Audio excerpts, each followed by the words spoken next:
ntabwo irondabwoko ryahozeho mu Rwanda, ntabwo ingengabitekerezo ya jenoside yavukanye n'u Rwanda.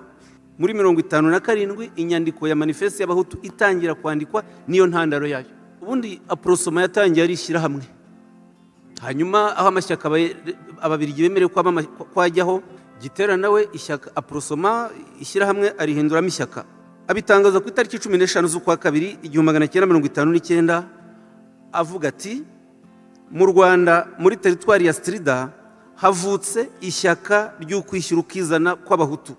Yarakomeje muzi amategeko 10 yatangaje abwira abahutu ati ntuzongere kwemera cyangwa kwizera umututsi, ntuzigere ujya inama n'umututsi, kamere ku mututsi n'ubushukanyi, ntuzasambane n'umututsi kazi, ntuzibe nk'umututsi, ntukararikire iby'abandi nk'umututsi, cyangwa sohoka ninjire by'umututsi. Ni umwaka uteye ubwoba, baragatsindwa i Rwanda.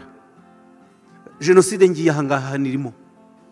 Ubwo Parimehutu nayo aho iziye, Kayibanda ashinga ishyaka rye, hari igice kimwe kiri muri disikuru ye yavuze, avuga ati ishyaka ryacu rirareba inyungu z'abahutu bakandamijwe, bagasuzugurwa, bagapyinagazwa na Gatutsi w'umunyamahanga wigaruriye igihugu. Tugomba kuba urumuri rwa rubanda nyamwinshi, tugomba gusubiza igihugu bene cyo, igihugu ni icy'abahutu. Ibyo birerekana iki cy'ingenzi, birabereka ko urugamba rwo kubohora igihugu rwari ngombwa kurutangiza muri 90. Byari ngombwa, igihugu cyari kigeze habi.